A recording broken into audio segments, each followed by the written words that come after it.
Tuhan bersamamu. Dan bersama rohmu. Inilah Injil suci menurut Yohanes. Yesus berjalan keliling Galilea.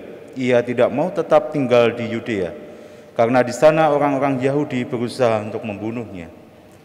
Ketika itu sudah dekat hari raya orang Yahudi, yaitu hari raya Pondok Daun. Sesudah saudara-saudara Yesus berangkat ke pesta itu, ia pun pergi juga ke sana. Tidak terang-terangan, tetapi diam-diam. Beberapa orang Yerusalem berkata, "Bukankah dia ini yang mereka mau bunuh? Lihatlah, ia berbicara dengan leluasa, dan mereka tidak mengatakan apa-apa kepadanya. Mungkinkah pemimpin kita benar-benar sudah tahu bahwa ia adalah Kristus? Tetapi tentang orang ini kita tahu dari mana asalnya.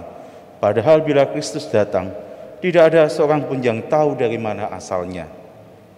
Waktu Yesus mengajar di bait Allah, ia berseru, "Memang aku kamu kenal dan kamu tahu dari mana asalku.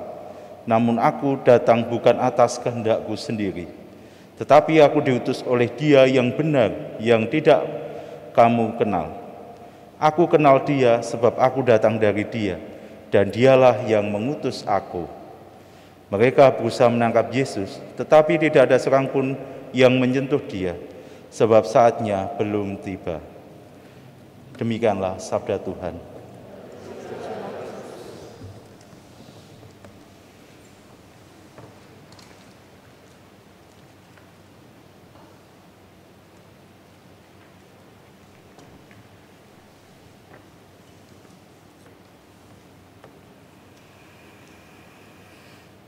Barang siapa bertahan dalam kebaikan dan keutamaan Injili akan memperoleh kekudusan. Saudara-saudari yang terkasih, di dalam dunia ini tidak hanya beredar kekuatan yang baik-baik saja, tetapi ada kekuatan yang lain yang juga ikut mempengaruhi manusia. Dan kekuatan-kekuatan ini nyatanya juga hendak mengambil pengaruh itu. Tentu kita paham bahwa di dunia ini ada kesombongan, ada juga kerendahan hati. Ada duka, ada suka. Ada benci, ada jahat. Dan juga ada yang baik, ada juga yang jahat. Dan tentunya semuanya itu ingin mengambil pengaruh pada diri manusia, menyeret mereka, menyeret kita semua untuk mau mengikuti apa yang menjadi daya kekuatan itu. Dan apabila kita bertahan di dalam apa yang disebut dengan kekuatan yang sejatinya dimiliki oleh Allah Tuhan kita Yesus Kristus, yakni kebaikan dan kebenaran, cinta dan kerendahan hati, dan segala sesuatunya, maka nyatalah kita akan memperoleh kekudusan.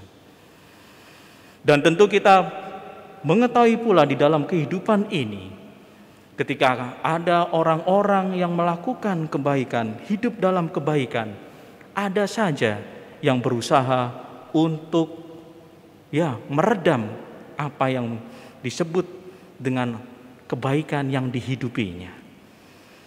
Seorang pemimpin negara yang baik misalnya, ada pula yang selalu nyinyir agar pengaruh kebaikannya itu runtuh.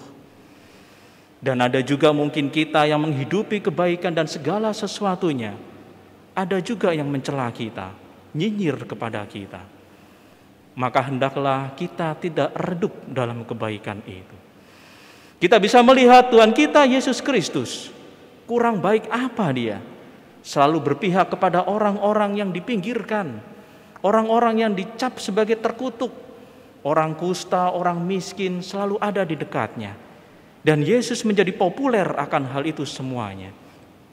Yesus tentu kita paham, kita mengetahui bahwa Dia adalah sungguh orang yang baik.